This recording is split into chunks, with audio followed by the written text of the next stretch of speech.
Donald Trump leaves a rally in Florida in July 2021. The state's governor, Ron DeSantis, could be an actual challenge to his return to the presidency. But why Trump is headed for the ditch once again? This is White House Politics. Subscribe for the latest and most reliable political news and updates.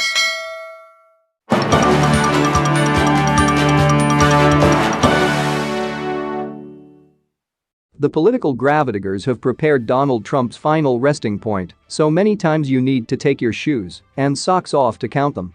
First, in the summer of 2015, Trump impugned John McCain's heroism, and that caused the establishment, led by Washington Post writer Dan Balz, to declare that Trump had finally crossed a line that called into question whether he could carry on as a candidate. Then came the election itself, and all the smart money said Trump had no chance against Hillary Clinton. He was a goner. Shortly after that came the spittle of his American carnage presidential address, the Mueller investigation, his love affair with Kim Jong-un, and his insistence that COVID-19 was like the flu and would miraculously disappear. So many abysses that ought to have claimed him, and yet he strode across them on a bridge only wide enough for him. Then, finally came the stain of January 6, and nearly everybody agreed that he could never climb out of this gutter. But he did, surviving a second impeachment to maintain his near dictatorship over the Republican Party.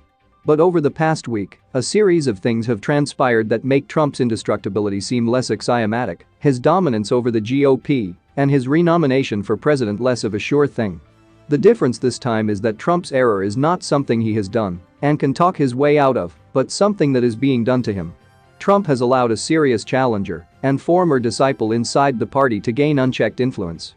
His social media sparkle, snuffed by big tech, has not been rekindled yet by his own social media startup, Truth Social, nor has it glowed in the B and C-list social outfits like Parler, Gab, Rumble, or Jetra. And no less a hard-right personage as former Trump acolyte Ann Coulter has judged him as finished and brought evidence to defend her thesis. Trump has never been weaker or more vulnerable to replacement than today. He might Houdini his way out of trouble once more. You can never count him out. But there has never been a better moment for the mice to bell the Trump cat than there is today. That mouse, who has grown unchecked, could be Florida Republican Governor Ron DeSantis, of course. As Jonathan Martin and Maggie Haberman reported earlier this week in the New York Times, the DeSantis plot to unking Trump and take his place has only recently boiled to the top of Trump's consciousness. Why won't DeSantis say the magic words, "I won't run against Trump," the former president has taken to repeatedly saying? Why doesn't he genuflect to me like other Republicans?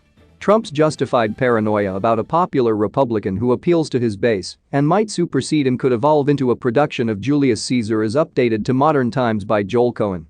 Catherine Hunter could cast DeSantis as Brutus. The closest Trump has come to a direct criticism of DeSantis so far was only implied.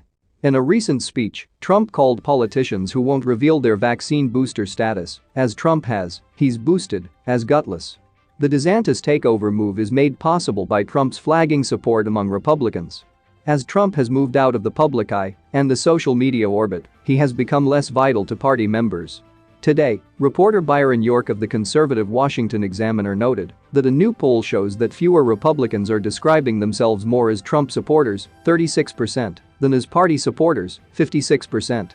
This is Trump's worst showing ever in that poll, indicating generous room for a different Republican, perhaps even a Trumpish one, to displace the original.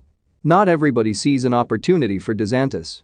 The Bulwark's Jonathan V. Last, a never-Trumper, writes this week that the ex-president would crush DeSantis, whom he calls a phony who will join in the morgue all the other Republicans who have run against Trump. This move away from Trump comes as the Republican Party is actually gaining followers, presumably in reaction to the Biden presidency. Mike Allen of Axios points to a new Gallup poll that more voters now identify as or lean toward Republicans than Democrats. Based on those two polls, it's easy to extrapolate that observation that Republican enthusiasm for Trump has cooled while the affinity for Trumpism has increased. The Washington Post's Jeremy B. Merrill and Drew Harwell provide another angle on the Trump decline. Pro-Trump influencers rushed to the right-leaning social media sites Parler, Gab, Rumble, and Jetra last year after big tech snuffed Trump's accounts. At first, the pro-Trump influencers gained followers, but then flatlined or declined, indicating that love of Trump might have. No full frontal attack on Trump would peel off many voters for a Trump replacer.